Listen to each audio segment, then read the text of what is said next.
soa mai o le tua. I ro o tau soifua ma se o mātou wola ia vi ia ne li. Malo le folau nangi mā, malo fo i le onsai. Malo le whatoatoa, ia malo le soifua maua i le pa ia ma le mamalu i o Samoa i le ngata i Samoa. Sifo i Samoa i sae, ia so se tafo nei ke lope, ia me se fo i o tūma, ia po atunu o le laulangi, ia o maua mai ai, ne tātou ala leo, o le Global Kingdom TV, ia ma tātou por kalame masani, ia so lulu te tasi tu lava penei, i le aua uli, salo ia o le tai au, inisi o atunu, ia po le afiafi po le pofo, inisi o atunu, ia o le tātou por kalame masani o le Faugagana, o le Malo Isaraelu, ia le lii, ia Malo whaafitai pa anga masani o le tātou ala leo nei, ia me se fo o tātou por kalame, ia me se fo i o le por kalame, ia whatoa mai atu nei, ia vi ia i le tua, ia ai o le a mataina tātou por kalame i se tatalo.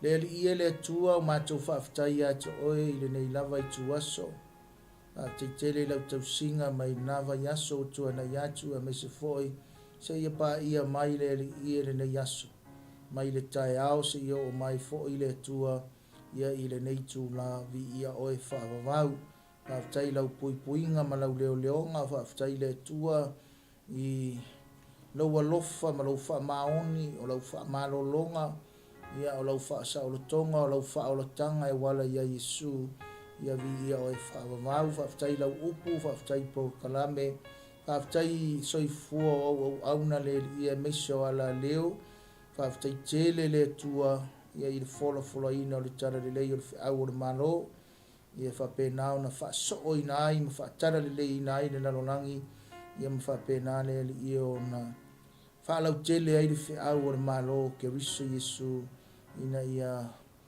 i o na puipuinga, i o na ia inga le atua, ia me se foi, ia o le tape na ina o le au kerisiano o malava, o e whaatuatua ia te o e whaatasi ai mansuafo Yesu, e whaola ina i tangata o malava, ia vi ia o e whaavavau ta mai mea uma wa e whaia, i le soifua maleola, whaafitai foi lau whaamnianga, pasta mai ki mani whatua ia Sara, mani no fualo e maise, ia o le ala leo ma le ekaresia, ia vi ia o e whaavavau, le ngalo foi lau au mea 𝚟𝚒𝚎𝚅 ma le no fualo, ma nai tu o lau ngaluenga, le alofa tu noi mangele, ia vi ia oe le, lau wanga le lei, ma lau wha maoni, ma lau sisi ese, meise o mātua te tai malava, ia o ala leo le li ia o le ekaresia, the Prince of Peace, ia o mātua ainga, ia vi ia oe le tupu siri.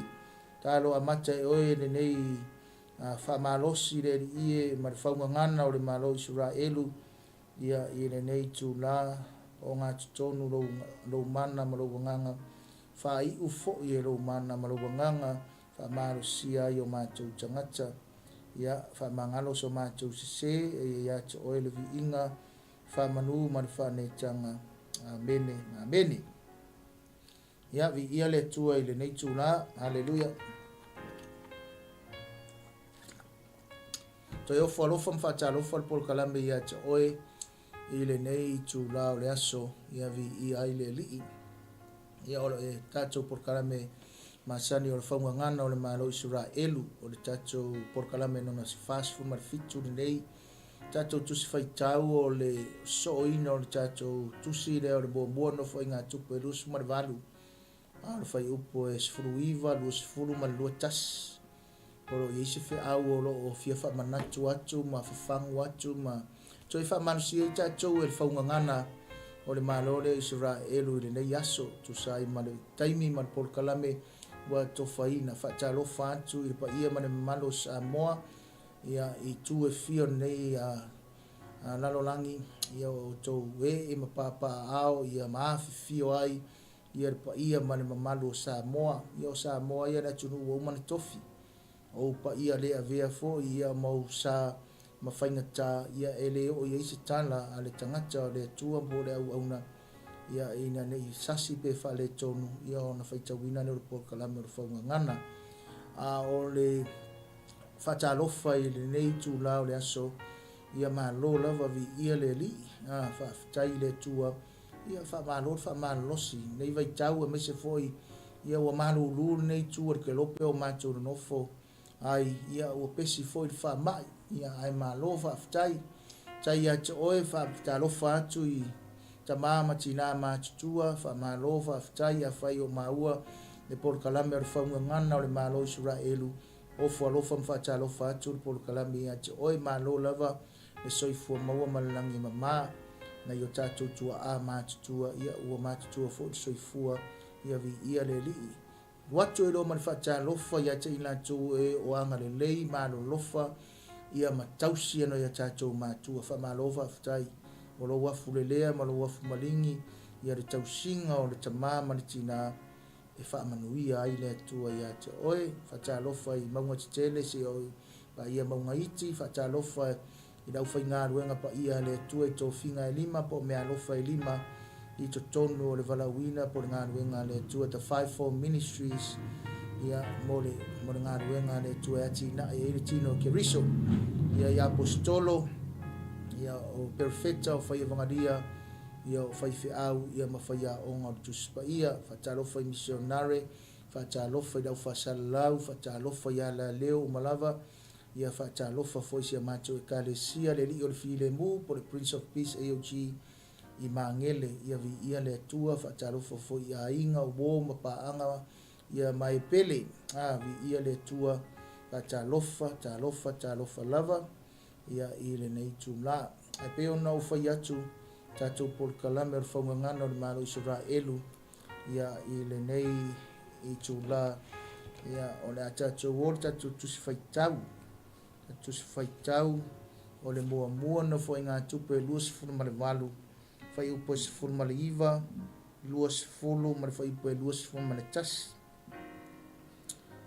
a pēlo na whaitau wina o whape atu tā vita o mea uma ia na whaalia mai le tusi mai le aao le alii na ia te au ngā ruenga uma o i le nei whaatusa ua whai atu fo i tā vita ia Solomona no nā tarii ia whaamalosi mano tutele ma ia whaia le nei mea au ale fefe au ale matau awa o le alii le atua o lo ua tua e ia te oe o ia na te le tu ua oe na te le la fo ia te oe se ia whai uina le whainga o le ngā ruenga uma o le whale o le alii e upo lusu martas whauta foi o vasenga o lau whaitaulanga masaravi na tau te whaia ngā ruenga uma i le whale o le atua e ia te oe foi mo ngā ruenga uma lava o tangata uma e loto iai ma ua popoto e whai le ngā ruenga uma o ali i foi ma le nuu uma e usi tai au upu uma pa manuia le atua e wala le whaitawina o na fionga pa ia mai ia te ia pea lona vi inga nei maso uma e o i le whaavavau lava amen o le whaungangana o le Malo Isaraelu polokalame lona fast full marfitu nei o le whaungangana o le Malo Isaraelu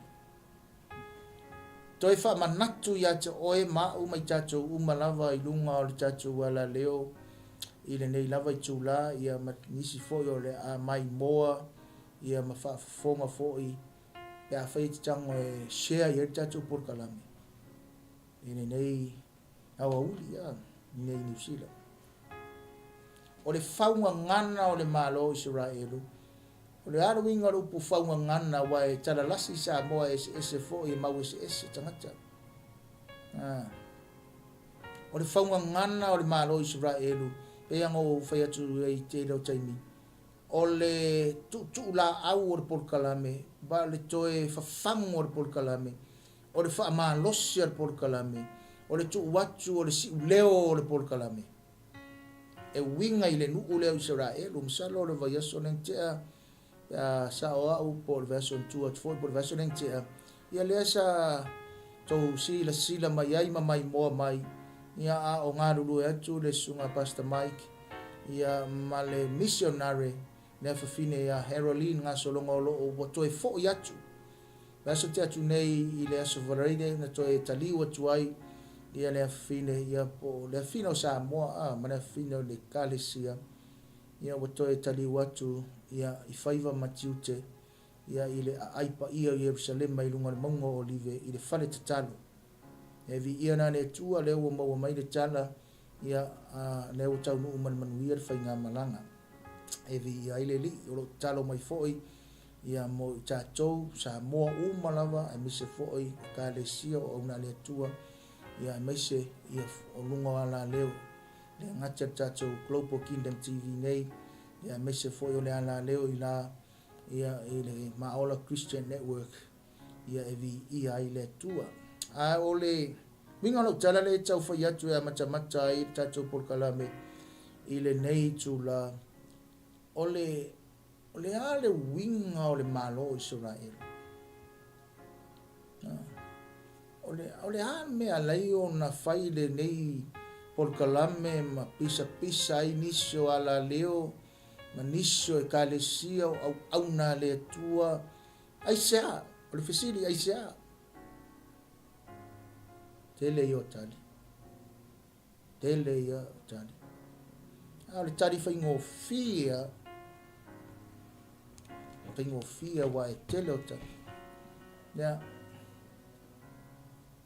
pawale o le tali nanga le ito tono o le upu o le atua le ito tono o le nuu o le atua le ito tono o le afionga le atua o le finangalo o le atua a faila e tātou titari tono i le tuspa ia le atua e ono sifurma le ono na tus tolu sifurma le iwa tusi o le whenga inga tuai a e lua sifurma le fitu tusi o le whenga inga fau ono sifuru ono tusi o le tuspa ia a vai e le tele o tusi tolu sifurma le iwa tusi o le whenga inga tuai pea mo whai atu ia te au lava ia a tonu e tari tonu ai nisi pe le tari tonu ai nisi this 39 books of the Bible or the Old Testament or the First Testament is all about Israel. And then now you ask me a question again, so why do you talk about the Old Testament? Ma sangia te le tai foi o fiu te le tai foi o musu e fai malaunga ma faasoa ma tatalo mo le nuu le o Isaraelu le fai mai folfolanga le tua i le kenese nga sifurma lua o masanita tu o le faamanuiaga le tua na ave ia Aperamo o le folfolanga le tua na ave ia Aperamo i le gatalaga maguia ai le fanau Aperamo fai mai e manuia fo i latou uma e faamanuia lega faasoa atu ai ia le missionary le afine a Herolin la sone te atu nei e manuia fo i latou uma e faamanuia ia te oi ai le ngata fo i ngā fai mai e malaia fo i latou uma e faamalaia ia te oi vai la ia le mele tupu i le Middle East e vai e tele o atu nuu la e to e tau a mawhaasanga tau ia Isaraelu la lava e kau ke vai a koe le whioki a tangata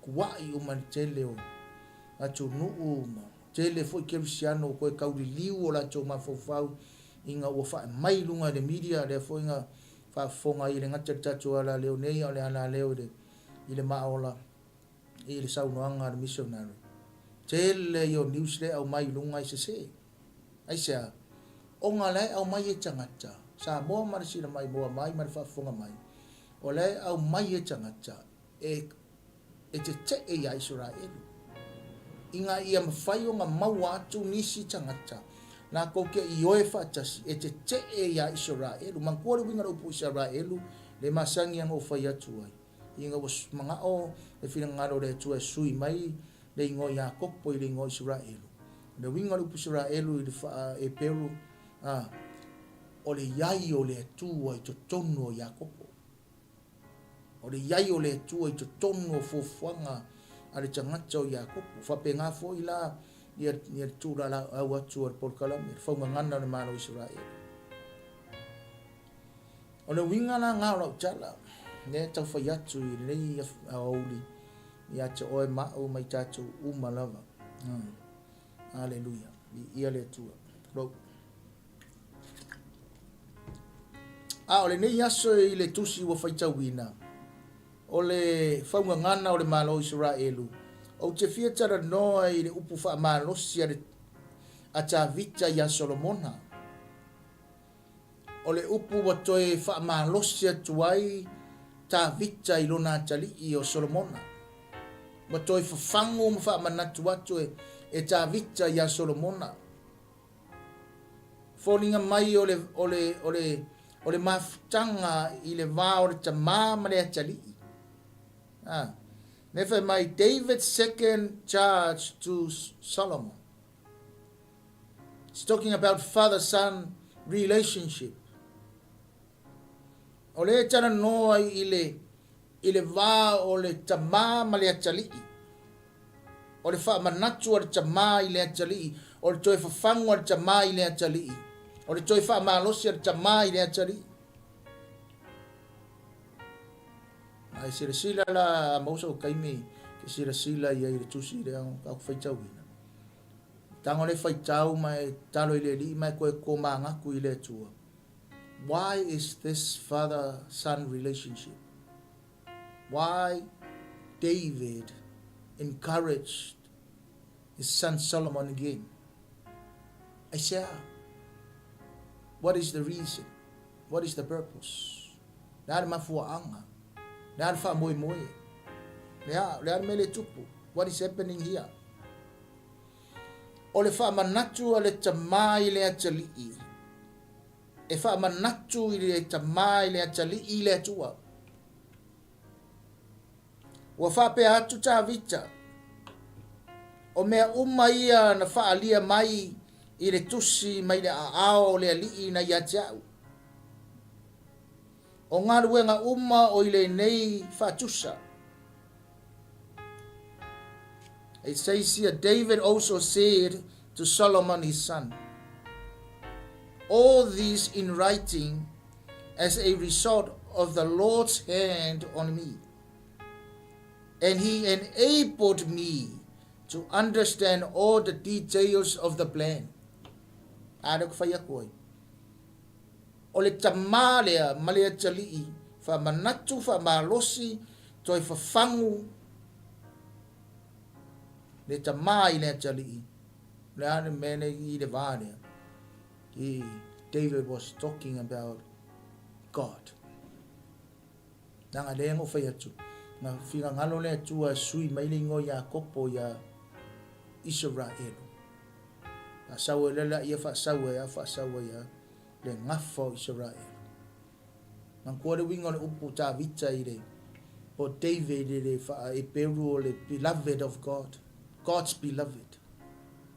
A le wingo le upu Solomona I le wha e peru o le file mu. Wha manatu la mangongo whai aku le kelo isi por kalame o mua aku. O le taimi o tā vita, o le taimi o taua. A le taimi o Solomona, o le taimi o le file mu.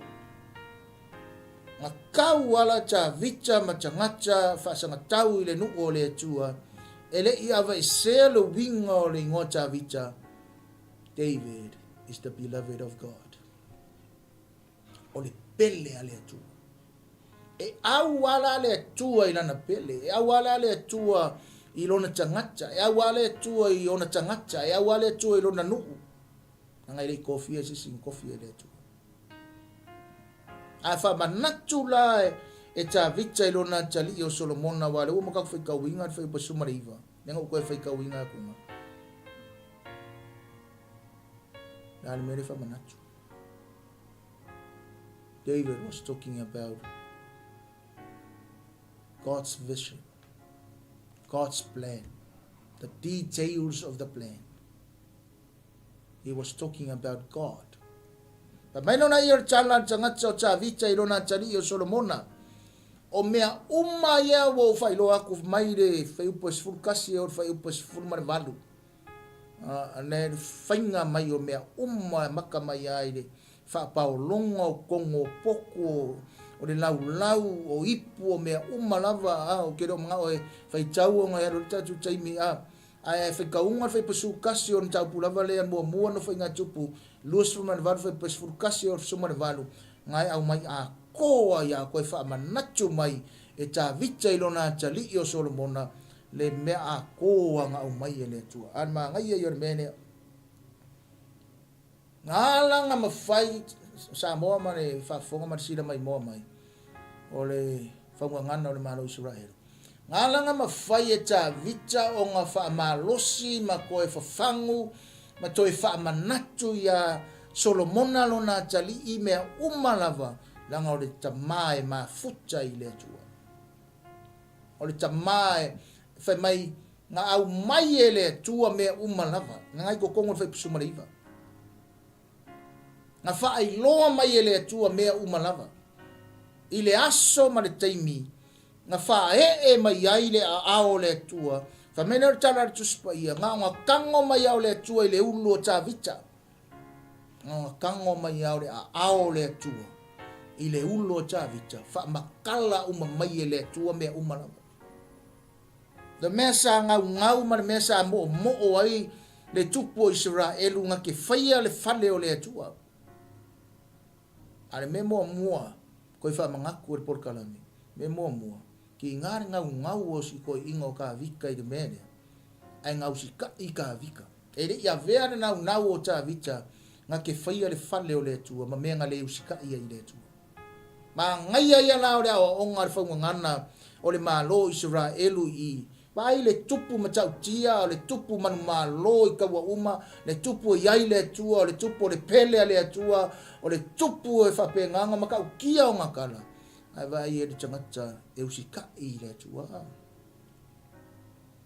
mala malama le ta vita ma fuaru ska yo ka vika langa mala malama le sa mo marsira mai mo mai fa fenga mala malama le ta vita I le tua langa o ka ngaka e loko aku I le tua o le tangata e loto atu I mea le atua. Whai mai the winga lo palangi ngai ai. His heart goes after my heart. That was God said. His heart goes after God's heart. O longa loko e muri aku I le loko po le finga ngalo le atua. O me manga o ai le atua, o me finga ngalo I le atua, o mea umanga e whaia e le tangata o tawita. Whawhera ngare ma malama I le atua. Nanga sila mai ne tua ngai ele afa mene on le upo la nga Yesu ma te lima amu ia e loto mama awai va ai sa o kwai le tua they can see God clearly. Blessed are those who have clean pure hearts for they can see God. A kiro akura tanga loto mama sa mo ma sila mai mo mai a tiro atu tanga loto manga ke lo atu le tua nga ke ro aku la le tua ngai lona I o mene tono le loto po le fatu po le fina ngalo le tua. If we have clean hearts we can see God clearly. A fa maina a fio maine tua e fio maine tua sa we ngofo kongo ka loko mama tanga loto mama melanga fa kai de chamane de ki fa yakur va nga mo nga ka kupoka lami father son relationship pa mangaku lo ta vita I longa kali ai fai mai san o mea umai ngo fai lo ko ki o fai upo e full kasi o fai pesumar balu nengo ko fai lo ko ki o mea uma lava nga mai ele tua nga kango mea le tua lo urufa makala uma me umai ele se poko ka vika pa wal me nga fai ta vita I o longa laka I le tua o longa muli le tua o longa usika I le tua o le malama le tua ai fa matala mai le tua me uma lava o le fainga nga ruenga o le manu pa pe nga se lu I por kalame ia toi Faugagana o le Malo Isaraelu I le nei tu aso te mana fai lo ia toi a nga foi mo au a nga kere mo au a nga foi mo e o le tatou tu o tatou loto le tua sa ili le tua pipi atu I le tua ai au mai le tua fa mai me uma ia ka fa pa lang ka ma mana kiki fa mai me uma I ku si ai lalo me uma ile ia mai ia kia Solomon my son it wasn't from me it was from him pa war me ngo ulo nang ka ngo ko inga fa pa mai no nga ao no ngo lo ai fa makala mai le tua me O le lu i le ma fa malo si mo e. Au na le tua ta ma tina. Uso ma tua fa fine. Tato por kalame. Tato sa ili le tua. Mangu o maua ia. Kako vala au watu fa mea. Sua kari mai le tua. Kako kui aku ea. E ka kala mai le tua. Kau ke ole aku fa mea. E foa inga mai le tua. Kako sa ili la i le tua. Fa menga ngo sa ua le tua. Fa makala uma mea me uma ya tawita. Ade. Fa mea. All this in writing as a result of the Lord's hand on me. And he enabled me to understand all the details of the plan. Woo! Hallelujah. Pangia i o le Faugagana o le Malo Isaraelu. Tangata o le Malo le. Whawhewhea lang ka ko whai mai e leo koe au ngāre whenga inga tuai. A le kau ke manguia i upo le whenga inga tuai. O upo le tua, le upo le fionga le tua. O tangata ia, e rin kaka Samoa. E rin kaka sainga pun kaka Afrika. Ne ai, e rin se konga ka Afrika. O le Isaraelu. Ia whawhea lang ka ko whai mai e me pisa ngā Malo. Al ka koko a anga ia la unga ta vita. Hallelujah. Ma ngai ai o me le tangata. Ai ku ulonga loko i le tua. Sa ili i le tua. A apa mai i le ao le tua. Ma le mea muri. Fai mai lona i o le mea muri. O ngā luenga umma le nei whaatusa. And he enabled me to understand all the details of the plan. Fai mai, nga wha makala mai le tua i atia. Watara le atia vita le whenua ngakari. Sora monga. Pa mena le yasan nga fa makala mai le tua ia tia umea umalava onga o malama lama ile nesa ile upu fasa mo le fatusa fa mai ai onga o malama lama ile I mea umalava o le plan le tua o mea umalava o le fuafuanga poto le tua. Wow. Aba in manu ma ngai ai. Lu infa malosi ya oe fangu ya tia au sa ili le tua au mai le tua mea umana ba ai koe follow mai ai ma le mea le o ka ko mana malama le lei I le mea le fai mai le tua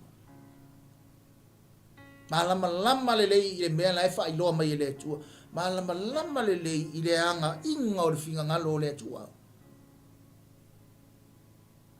How do we understand the will of God and the purpose of God and the plan of God in our life? Just seek God. Prayer, fasting, and reading of the word. Meditate day and night, night and day. Ku'uai le tua. Ma ko ia whaia onga ma whaiwhi au ma ia risi kaimi pe o kau whaalango fo I le sa idinga I le anga. Sa ili pe I le tua ma futa I le tua whai tau tu spa ia ai lava kaimi. Ka ko ke o ai I le merilo o le o yai o lo ngofo le merilo o le afio ai siri ese ina lo paolo nga pa au e mau ai tangata o le tua e fa ai loa mai le tua pio ka vika ai loa mai le tua apa me le tua mai le plan ai follow mai ai mana mama lama ko so le mai ngalunga luanga fa pisuma le iva. We need and we must to understand. We must know the plan of God in our life. Every details, every single part of the plan. Aisa nang pakakosa ili le tu. Pangangana le Malo Isaraelu tutula awatu ya toi. Sa ili le tu. Fa mama la maina oe le tu. Fa mama maina oe le tu. Hallelujah. Ia leli ole fai po luas fulu fai ta vita ya Solomona ia fa malosi maloto tele ma ia fai ale nei mea awar fefe awar mata awa le ali le tua o lo ua tua e ia te oe o ia na te le tu ua oe na te le la fua ia te oe se ia fai wina le fainga o le ngā ruenga umma le fale o le alii. David said to Solomon his son, be strong and courageous. and do the work. Do not be afraid or discouraged. For the Lord God, my God, is with you. He will not fail you, nor forsake you, until all the work of the service of the temple of the Lord is finished.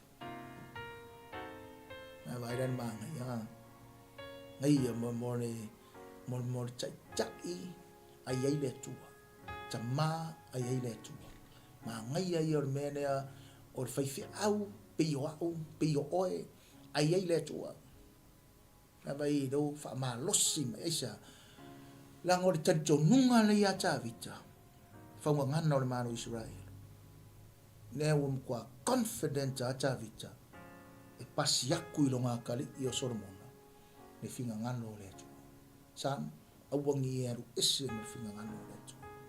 This is all from God. It's not from me.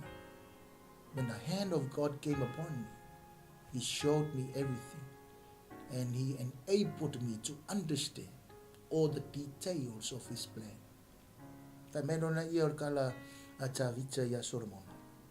Be strong and of good courage, and do the work. Do not be afraid or discouraged. For the Lord God, my God, is your God, is in you, is with you.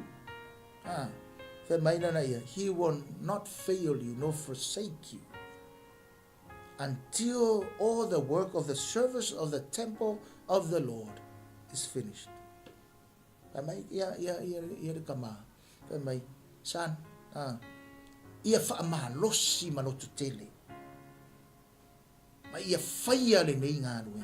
Awa fefe awa ke makau awa ole li ile tua lo watua o lo wakua le la ya ke oe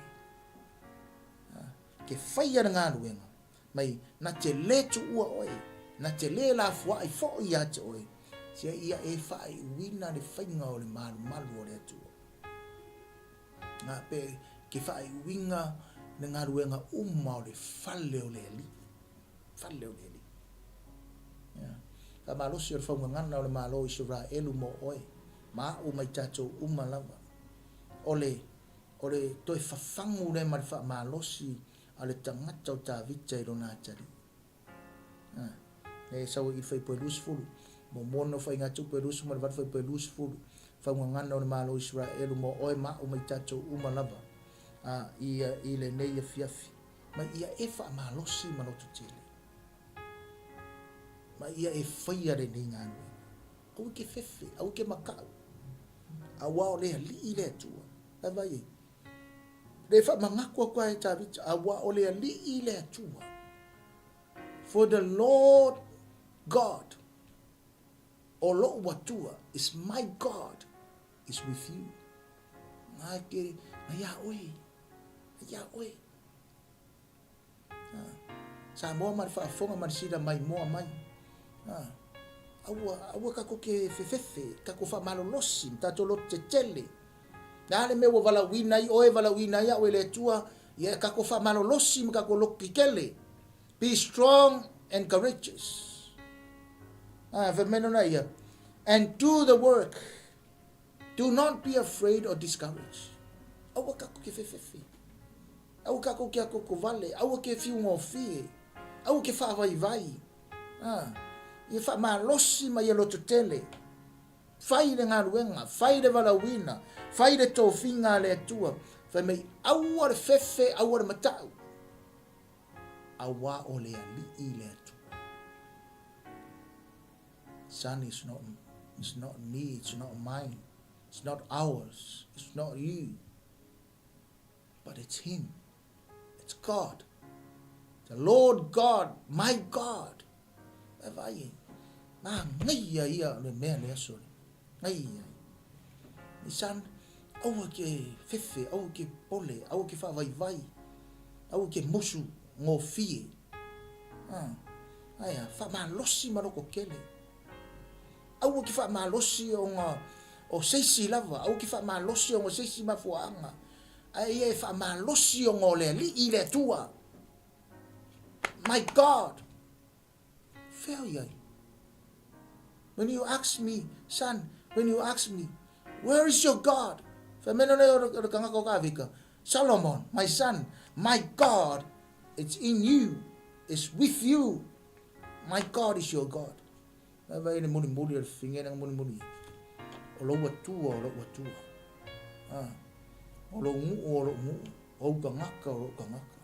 make it way, or make it fire,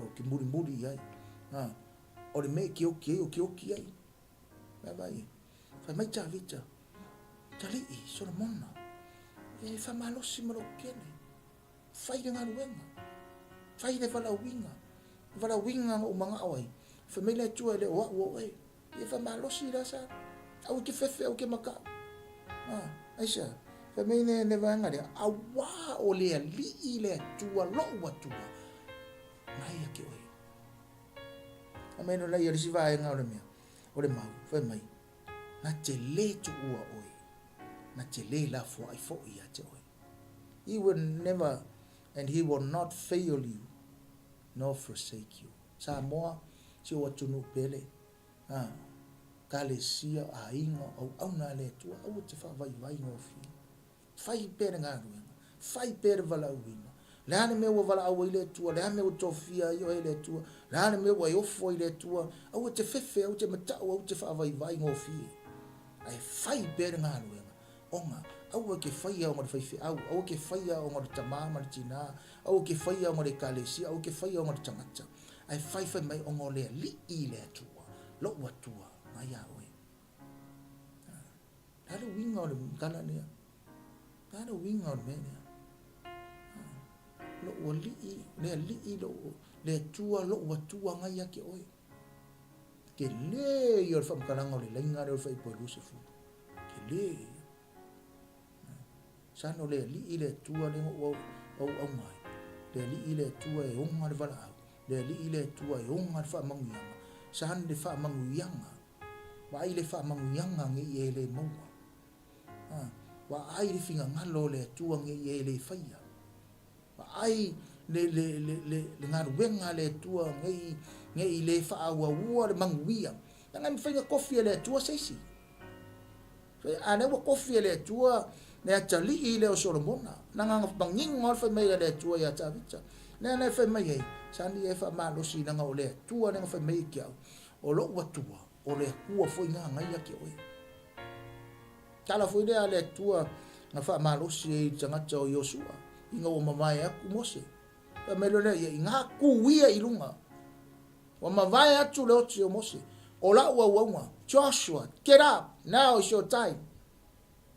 Be strong and courageous. Do not look at your right or your left. But look up. Look forward. Ma ai iluma. Alu iluma. Fa malosi. Awar fefe. Awar matau. Mea umalava o le tua. Fai au o le tua. Fa mei no le o le tua nga ke le kuua oe. So the monga, God will never leave you nor forsake you. But he will be with you always. The same God that promised to Joshua.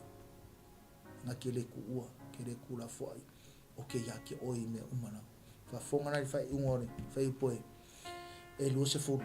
Te ia fai wina le whainga o ngā ruenga o le fale o le atua, po le fale o le alii le atua, until all the work of the servers of the temple of the Lord is finished. Akere kua o se umale, se mae a le mea whamei ne tu. Se umale le fale, fai le fale o le atua, fai mea umala. Saudara fai poe lusu martasi. Fai poe lusu martasi. Fa auta fo i o vasenga la fai taulanga masale vi. Na tau te fai ngā ruenga o le fale o le atua. E ia te oe fo i mō ngā ruenga lava o tangata e loto i ai. Ma ua popoto e fai le ngā ruenga o a lii fo i male nuu e usi tai au upu uma. Awoi. No. mai fai po elusu martasi fa uta fo yo vasenga la au fai taulanga masalevi la tau te faia ngā ruenga o le fale o le atua e ia te oe fo'i mo ngā ruenga lava o tangata e loto i ai ma ua popoto e fai le ngā ruenga o a lii fo'i ma le nuu e usi ta i au upu the vision of the priest and the Levites are ready for all the work of the temple of God. And every willing person skilled in any craft will help you in all the work. The officials and all the people will obey in your every command. Famai o tangata o vasenga au whaitaulanga ma lau sārevi la ko ke whaia ngā ruenga o le whale o le atua. Famai e iate oe foi mo ngā ruenga o le whale o le atua o e loto iai. Those willing hearts, those people, the skilled crafted people. O tangata popoto e whaire ngā ruenga na ko ke whiso swangi e whaia mea lava o a lii ma le ngu na ko ke ususika i au upu o a lii o the officials and all the people will obey in your every command, every single word. Pai rana maa ngai o le tūtūla au atu o le Faugagana o le Malo Isaraelu mo oe maa o mai tātou lava i le nei atu la o le nei aso. O vasenga o lau whaitaulanga masārevi nā kou ke whaia le ngā ruenga o le Malo. O isi ka ngakai e whaia ngā ruenga o le Malo. O tangata e loto i le ngā ruenga. O isi ka ngaka, o ka ngaka popoko, ka ngaka mamai e whaia le ngā ruenga. O e u whaa ngā waaina i le tua e whaia le ngā ruenga. O isi ka ngaka le i le folfolanga le ma le wha manatu a tāwita i rona tari o Solomona. Whai mai o a lii ma tangata le nu la tau te usi tai i au upu au kase maanga. Ola sori. Faugagana o le Malo Isaraelu kukula au aku polkalami. Ia te oe maa o mai tātou umalama. Ma fuonga iai le whai pelusu markasi. Ponga le whai pesuiva ma le whai pelusu fulu. Sauro ma le whai pelusu markasi. Lea ua koe wha makala akiri mai. Koe au mai e tāwita. Mea ia whai mai. Tari Solomona. O iai la au whai tauranga. O iai la au sarevi e ngā lulu e kukongo le maru. Ai le ngaka ina. O tangata umalena a waku e whai le maru. O ka ngaka e loko iai. They have the willing heart. They have, not only that, but they are skillful men and women. O tangata e loto iai. Ma tangata e talenia. Tangata popoto ngā ruenga. Ngai e yorfa manatu lea o kako ngai iaku fai ungon tatu purkala me le yaso. Fai ngon ngā ruenga le tua. Fai ngon mea lava.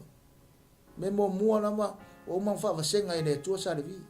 Fa vasenga i le tua la fai kauranga. Mo le ngā ruenga. Fa kuranga i le tua. Ai le ngā ere mawhai e ngā o sarevi ere mawhai ngā la fai kauranga. Ere whapea waku a whai kauranga langa ngaka. E o waku la sau whai sumai lau sunga whai kauranga. Ma lau sunga whai kauranga. Ma lau sunga whai kauranga. O ila na o ila mai mea whai o ila o ka pengar wharisa. O ila na o whasa o sao mufo. Ane ai. Ave mea. Tari. Solomon. O mawha vasenga. The division of the priest and the Levites. Bomang kofia. Elak ngalueng ai fai kongon malu. Lua. O tangata e loto ngalueng. Tangata e loto ngalueng. Dengan iska ngakai o main ngalueng ai le lokor ngalueng. Ada fa kula kala le ole toi angolo kamasa ka muka yaso la e ira iskaka mai loko ngaruenga e iskaka e o mai ele loko ngaruenga kaka nga e o mai isi yaso ele mai isi yaso pe kasi ape lua so vai yaso e sawe ngaruenga ne fai ia ko sa for vai yaso le au ka ngaka e loko ngaruenga sawa ke bi uma pe kimpe la sawa pe i foi asa ngaruenga pe le ai sawa o vai yaso la e mako fale tulo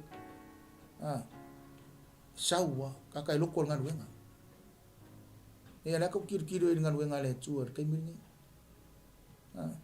e ka ngaka sawa pe kimu pe la pure ape e afa inga sawa e ka ka finga ne sau kai kaskas e isi ka ngaka wai atatan non menon lotu fa iwi ko por kala mene nei fiafi ka ka ngon menge lotu ya ne o si le fia wa una le tua e ye ka ka loku e wai se ise ka le si loku manga ka e o ar fa au ya su sa uma la ko loku e jangan lotu e ko anga me lotu misi se loku pe ngar kasi se loku pe luo se loku e misi ne e kausa nga ko e kan ka loku e fa vai kai mina nga loku e kan ka loku pe kasi pe luo se loku tausanga e isi kan ka loku e nga o so fa piko ai loku ai au jangan chai e usa ngi ele tua i mor ngan ngan jangan chai lotu ngan so lai ke loka ka loku ngan ele misi ngan misi ngo ma ya misi ngo isfa vela ve misi au le loto yor ngar wenga sau i disi vai ngalong koru jangan chor ngar wenga o ka ngaka fa mai e popotcho fa ngar wenga ka popoko o ngar wenga foi le tu sa mo ma si mai mo mai de ye i le chacho context chacho tus jangan chang ka ngaka mai lo ngaka mai fa ngar wenga i man malu le ka poko ka mai ka popoko e popoko ma fo kaka mamai e popoko ma fo ko e popoko i le ngava ne fe mai kaka ye ele ngacha i fa nga so longo por kalame o fainga le malu ma me umana au iska ka o mai ele ina ka lengi e ina ko me alofa e fainga na ko vangea me ne fainga na ko fa ila ko me ne fainga vadi yang ne me ne fa pengan ngan wenga le tu fa me lo ne o si va nga le ye fa me o ila tu fo ia me mun muli fa mai o li I matangata umole no e usi chai I au upu uma the officials and the people and all the people will obey every single words e usi chai au upu uma na o fa ngana no Malo Isaraelu o le vao le tama mane chari o le vao le tama mane chari fa manatu ale tama I le chari toi fa fango le tama I le chari toi fa malosi le tama I le chari fa malosi le fa malosi o ngar wenga fa mal le ane me o ngar wenga ongo o le tu ongo o le tu fa ngana no Malo Isaraelu tu la awa tu po kala me o mau mai chacho uma lava I le nei awa uli po le afiafi foi tu na atu ya to oi o la wingo le chacho le upu fa fango ma fa malosi ya to oi mau mai chacho por kala me ole fa malosi le to fa fango le o le fa ngana no Malo Isaraelu o le vao le tama mane chari onga o le whenga tuai la vai pe o ngā masangi ngō whaso atu e tala noa I le ulu le ai e tala noa I le tama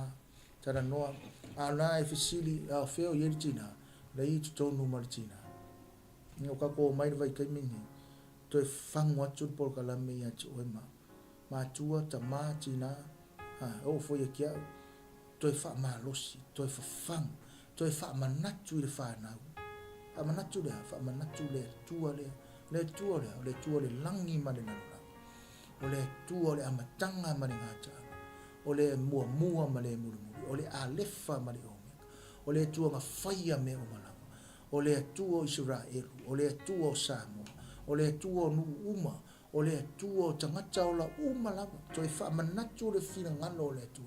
Toi whangu le whina ngalo o le atua. Toi whaailoa mwhaapupula le whina ngalo o le atua. Aua nei e musu, au nei o musu. Aua nei tātou whaavai ngō fie, au nei tātou solomuri, au nei tātou fiu ngō fie, lau tofi ma lau tofi. Mai tā vita whaamanatu ia solomuri, whaamanatu le so solo mai. E le ngata le ainga tupu, e le ngata le ainga, ta mau ainga, o le ainga o manuia. Whamana, isa mea ngani manguia le nuu leo Isaraelu. O ngore ngu unga whiriwhiri le tu. Isa mea ringa manguia tangata nga whiriwhiri ni wana wina le tu. Isa mea ringa manguia o manguia. Hana nga mafunga ko manguia, o ngore le tu. Sa mua mai whaafunga mai, sila mai mua mai. Eke manguia ma o manguia. Pea tātou whaamano losi, loto tele, awore fefe, awore matau.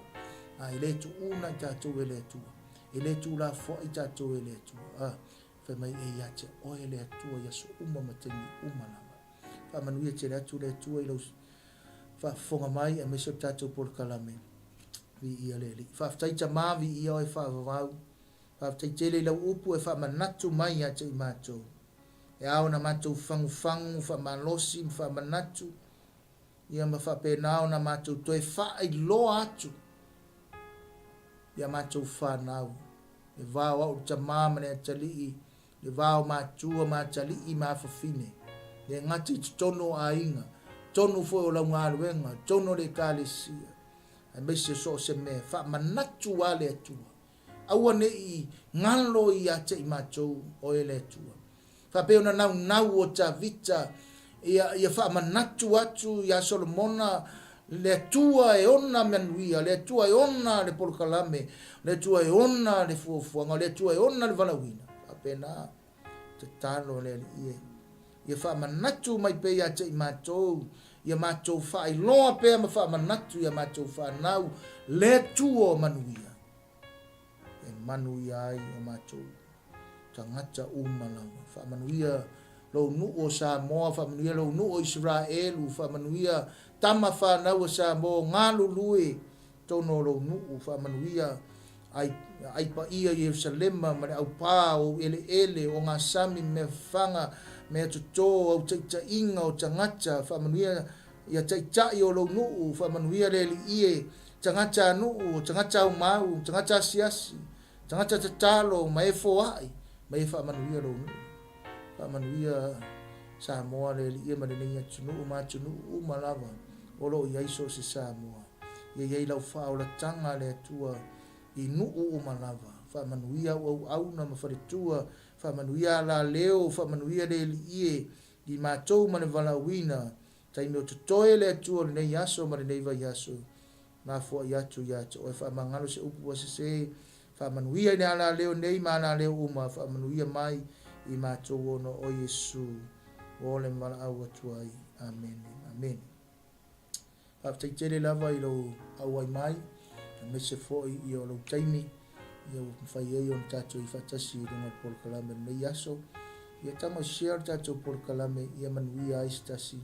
Ai whaaftaitele lava i lau auai mai. Ma lau soso ani mai lau so tai mai foi. O lau tatalo ma lau tāpua i mai whaamanuia te le atu. Le tua ia te oi. Ia le tuua ia le tatu ala leo nei. Ia o oi o le tangata manuia. O oi o le tangata Malo loina. O oi o le tangata whaasao lotoina. O oi o le tangata o lo iai le alii. O le alii o manuia. Na te le tuua oe na te le tula fo ia te oi whaatasi fo i mao. Ia mai tatu umalawa whapei. O na polo misi fola mailana. Upu ia manuia te le wala uma. Manuia o la sanga uma, manuia lau ainga, manuia lau whanau, manuia lau ngā ruenga, manuia lau pisinisi, manuia le kālesia, manuia le ala leo. So se mea lava o te avatu le upu le nai atu oe, wha uma le tāpol kalame, alu ma le manuia, tari tonu le manuia, ma whawhau le manuia, e te sao loto ai, e wha manuia atu ai le atua, ia te o tau umalawa, i le suafo Yesu. Ai eisa umana onga, ise meo tamwhai, e wha aleanga oe me tamwhai ava, ese e wha vai oe, ia positive lau mawhawhau, o oe o le tangata o le atua, o oe o le tangata manuia. Fili wha tasi mane atua, e te manuia ai, o te manuia ai. whamanuia te le atu le tua ia te o tau malawa tātou whei loa i le lofa o le tua i le vai aso fau ai a lofangia i le tua i le tātou global. Whamanuia mai le tua ono Yesu le lei. God bless. Hallelujah. Amen. Shalom, shalom.